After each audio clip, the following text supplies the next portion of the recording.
വീഡിയോയിലേക്ക് എല്ലാവർക്കും സ്വാഗതം. ഇന്ന് നമ്മൾ തയ്യാറാക്കുന്നത് സദ്യ സ്പെഷ്യൽ അവിയലാണ്. വെള്ളമൊന്നും ഒട്ടും ചേർക്കാതെ വളരെ രുചികരമായ ഈ അവിയൽ എങ്ങനെയാണ് ഉണ്ടാക്കുന്നതെന്ന് നോക്കാം. അതിനായി നമ്മൾ അവിയലിന് വേണ്ട പച്ചക്കറികളെല്ലാം നന്നായി കഴുകി വൃത്തിയാക്കി അരിഞ്ഞെടുത്തിട്ടുണ്ട്. ചേനയും വെള്ളിരിക്കയുമാണ് കൂടുതൽ എടുത്തേക്കുന്നത്. ചേന 1.5 കപ്പ് എടുത്തിട്ടുണ്ട്. അത്രത്തോളം തന്നെ വെള്ളിരിക്കയും, 1 കപ്പ് പടവലങ്ങ, പിന്നെ ബാക്കി എല്ലാ പച്ചക്കറികളും ഒരേ അളവിലാണ് എടുത്തേക്കുന്നത്. 3/4 കപ്പ് വീതമാണ് എടുത്തിരിക്കുന്നത്. ക്യാരറ്റ്, പയർ, പച്ചക്കായ, ബീൻസ്, കോവയ്ക്ക, മുരിങ്ങക്കായ, പച്ചമുളക്, ഇതിലേക്കായി 1 മുറി നാളികേരം ചിരകിയെടുത്തിട്ടുണ്ട്. പിന്നെ ഇതാ നമ്മൾ ഇതിലേക്ക് ചേർക്കാനായി ഒരു 12 ചെറിയ ഉള്ളി കല്ലിൽ വെച്ച് ചതച്ചെടുത്തിട്ടുണ്ട്. അവിയൽ ഉണ്ടാക്കാനായി അടികട്ടിയുള്ള ഒരു ഉരുളിയിലേക്ക് കഷ്ണങ്ങൾ ഇട്ട് കൊടുക്കാം. ആദ്യം നമുക്ക് ചേന ഇട്ട് കൊടുക്കാം. വളരെ പെട്ടെന്ന് വേകുന്ന ചേനയാണിത്. എന്നിരുന്നാലും നന്നേ കനം കുറിച്ചിട്ടാണ് നമ്മൾ അരിഞ്ഞെടുത്തേക്കുന്നത്. മറ്റ് കഷ്ണങ്ങളുടെ ഒപ്പം തന്നെ ചേനയും വെന്ത് കിട്ടാൻ വേണ്ടി അല്പം ചെറുതായിട്ട് അരിഞ്ഞെടുത്താൽ മതിയാകും. കഷ്ണങ്ങളെല്ലാം ഇട്ട് കൊടുത്ത് ഒന്ന് വാടി വന്ന ശേഷമാണ് നമ്മൾ മുരിങ്ങക്കായ ഇട്ട് കൊടുക്കുന്നത്. ഇനി ഇതിലേക്ക് കുറച്ച് വേപ്പിലയും ആവശ്യത്തിന് ഉപ്പും ചേർത്ത ശേഷം നമ്മൾ ചതച്ച് വെച്ച ചെറിയ ഉള്ളിയും 2.5 ടേബിൾ സ്പൂൺ വെളിച്ചെണ്ണ കൂടി ചേർത്ത് കൊടുക്കുക.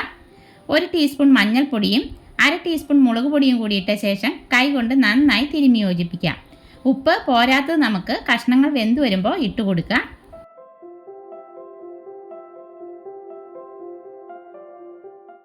ഉരുളി അടുപ്പയിൽ വെച്ച് ഫ്ലെയിം കൂട്ടി വെച്ച് കൊടുക്കാം.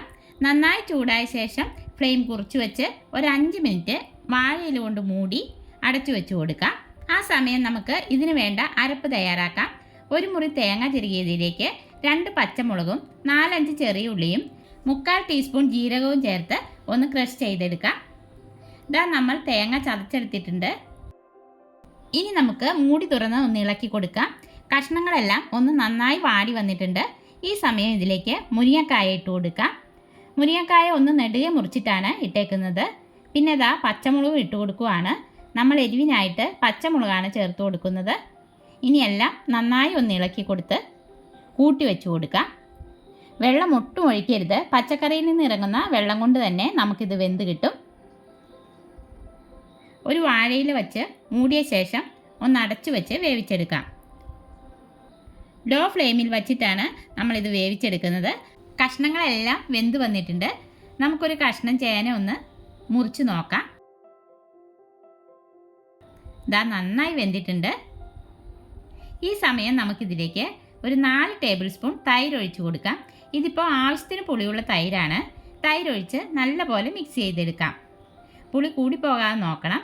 തൈര് ചേർക്കാൻ താല്പര്യമില്ലാത്തവർക്ക് കഷ്ണങ്ങൾ പകുതി വേകാവുമ്പോൾ മാങ്ങ ചേർത്ത് കൊടുക്കാവുന്നതാണ്. ഇനി നമുക്കിതിലേക്ക് തേങ്ങയുടെ കൂട്ട് ചേർത്ത് നന്നായി ഇളക്കി യോജിപ്പിക്കാം. ഇനി ഇത് മൂടി വയ്ക്കൊന്നും വേണ്ട. ഇതിന് മുകളിലായി കുറച്ച് പച്ച വെളിച്ചെണ്ണ ഒഴിച്ചു കൊടുക്കാം. കുറച്ച് വേപ്പില കൂടിയിട്ട് ഫ്ലെയിം ഓഫ് ചെയ്യാം. എന്നിട്ട് വാഴയില വെച്ച് ഒന്നുകൂടി മൂടി വയ്ക്കാം. കഴിക്കാൻ നേരം ഇത് സെർവ് ചെയ്യാവുന്നതാണ്. അങ്ങനെ നമ്മുടെ രുചികരമായ അവിയൽ ഇവിടെ റെഡിയായിട്ടുണ്ട്. അപ്പോൾ ഈ ഓണം സദ്യ സ്പെഷ്യൽ അവിയലിൻ്റെ വീഡിയോ എല്ലാവർക്കും ഇഷ്ടപ്പെട്ടെങ്കിൽ ലൈക്ക് ചെയ്യാനും ഷെയർ ചെയ്യാനും സബ്സ്ക്രൈബ് ചെയ്യാനും മറക്കല്ലേ. അടുത്ത വീഡിയോയിൽ നമുക്ക് വീണ്ടും കാണാം.